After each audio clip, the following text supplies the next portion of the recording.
लगातार जो है आपको अपडेट इंडिया पर चुनावी मतगणना से रूबरू करवा रहे हैं, क्योंकि सियासी दांवपेच अलग अलग सामने आ रहे हैं। और जिस तरीके से अभी के समीकरण की बात करें तो अलग चुनावी सियासी माहौल बना हुआ है।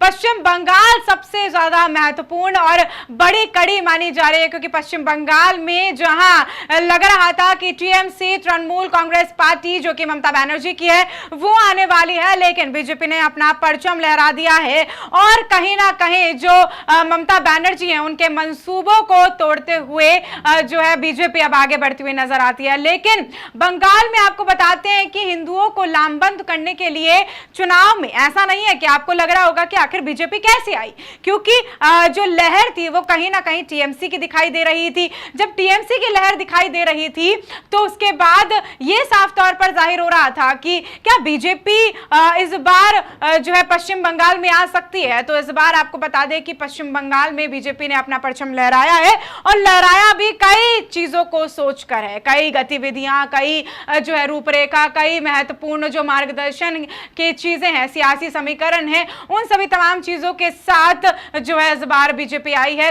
सबसे पहले बात करते हैं हिंदू ध्रुवीकरण की। जी हां, हिंदू ध्रुवीकरण के आड़े आ रहे माछ भात को भी जो है बीजेपी ने हथियार बनाया और जिस तरीके से अभी जो है बीजेपी ने हथकंडा अपनाया था और हथकंडा अपनाने के बाद बीजेपी ने अपनी सियासी चालबाजी जो है करती हुई वो नजर आई थी। उसके बाद 29 मार्च को ममता बनर्जी ने पुरुलिया में चुनावी सभा का आयोजन किया था। लगातार ममता बनर्जी चुनावी सभाओं का आयोजन करती रही पश्चिम बंगाल में। उम्मीद थी कि पश्चिम बंगाल एक ऐसा अभेद्य किला है जिसको कोई भी भेद नहीं सकता है, लेकिन बीजेपी ने उनके मंसूबों पर सारा पानी फेर दिया और बीजेपी ने अपनी जो चुनावी माहौल है, चुनावी साख है, वो कहीं ना कहीं दिखाती हुई साफ नजर आई। उसके बाद अगर हम बात करें चुनावी प्रचार प्रसार के दौरान, तब ममता बनर्जी ने अपने कुछ शब्द कहे थे। उनका कहना था कि अगर बीजेपी सत्ता में आई तो मछली, मांस, अंडा सब कुछ खाना बंद हो जाएगा। ये बात बीजेपी के आने के आएगी, इस तरीके से ममता बनर्जी ने कही। एक बड़ी बात थी जो उन्होंने चुनावी सभा के दौरान कही थी। उन्होंने ये भी चेताया था कि बीजेपी माछे भात बंगाली, यानी कि माछे भात बंगाली यानी कि मछली और चावल खाने वाला बंगाली जो होता है उनको माछे भात बंगाली कहा जाता है। जो तृणमूल कांग्रेस की जो है, आपको बता दें ममता बनर्जी ने साफ तौर पर कहा था कि अगर बीजेपी सत्ता में आई तो मछली, मांस और अंडा खाना बंद हो जाएगा। उन्होंने यह भी चेताया कि बीजेपी माछे भात बंगाली यानी कि मछली और चावल खाने वाला बंगाली की पहचान को खत्म कर देगी।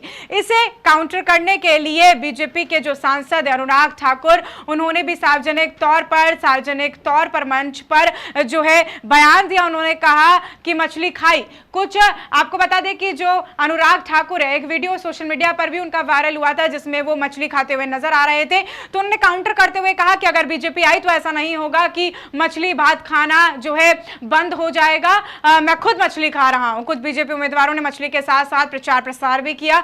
वहीं अमित शाह, जिनको चाणक्य कहा जाता है, जिन्होंने सभी रूपरेखाएं रखी हैं, जिन्होंने चुनावी समीकरण को साधा है, शाह ने कहा कि माछ भात खाने वाला ही बंगाल का सीएम होगा। दरअसल आपको बता दें कि उत्तर भारत में हिंदुत्व अक्सर शाकाहार और स्वात्विकता से जुड़ा हुआ होता है, लेकिन बंगाल में जो है शाक्त परंपरा है उसकी बात रखी जाती है। ये बात अमित शाह ने कही थी और अमित शाह चाणक्य कहे जाते हैं। चुनावी समीकरण साधते हैं, सियासी बयानबाजी देते हैं और साथ में किस तरीके से चुनाव को जीतने का मार्गदर्शन है वो तैयार किया जाता है। ये जो लगातार चीजें हैं वो आपको बता रहे हैं।